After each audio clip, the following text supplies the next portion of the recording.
31ª cosa que Jesús mandó guardar a sus discípulos: vuélvele la otra mejilla al que te hiera en la mejilla derecha.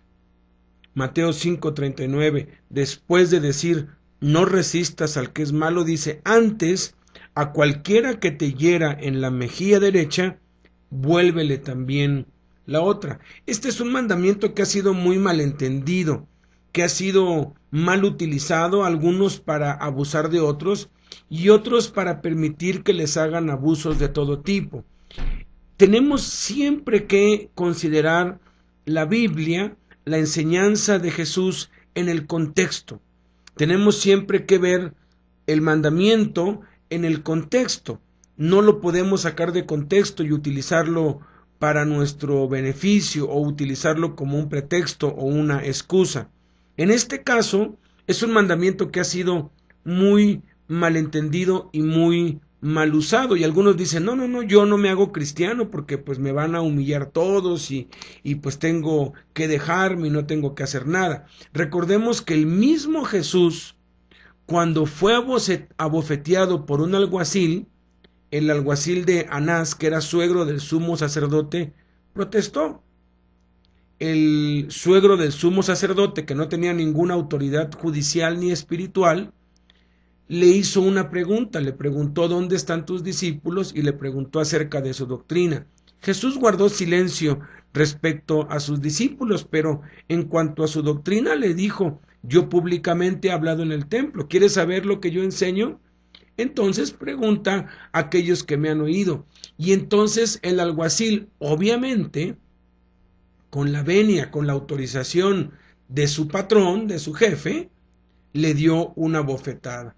Y entonces Jesús no puso la otra mejilla, él simplemente le dijo, si he testificado mal, di en qué hablé mal, y si no, ¿por qué me golpeas? Otro caso es el de Pablo. Pablo, antes Saulo, había sido un perseguidor, había sido un instrumento en manos del sumo sacerdote para perseguir y maltratar a los cristianos, pero se convierte y de Saulo se convierte en Pablo y de pronto lo están juzgando, pero Pablo ya no veía bien, porque ni siquiera se dio cuenta que habían fariseos y saduceos, simplemente vio el concilio, dice mirando fijamente, algunas versiones dicen mirando borrosamente o mirando con dificultad. Entonces él se pone de pie y expresa esto, yo hasta hoy he vivido con una conciencia limpia delante de Dios. El sumo sacerdote que estaba enfrente de él se ha de ver sorprendido porque era el instrumento del mal del sumo sacerdote y le pareció posiblemente un cinismo, un descaro, el que Pablo se pusiera de pie a decir yo nunca he hecho nada malo en mi vida, siendo que él trabajaba para el poder en ese tiempo a fin de maltratar y encarcelar y hacer daño a los cristianos.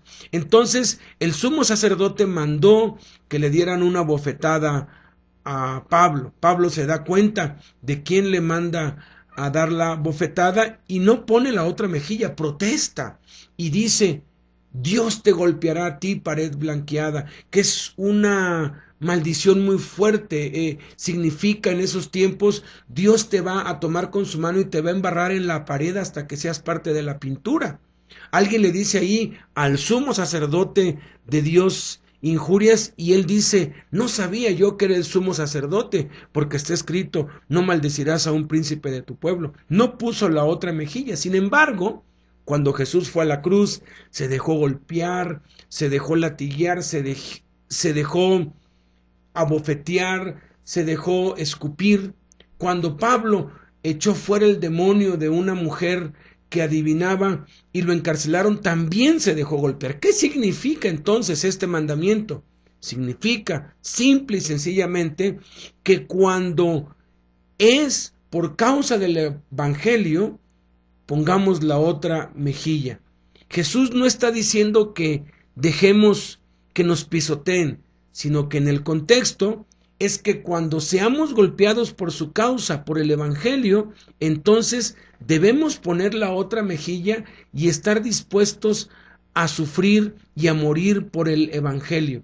Cuando es por su causa, dejémonos, porque ese es el mensaje, esa es la esencia de este mandamiento.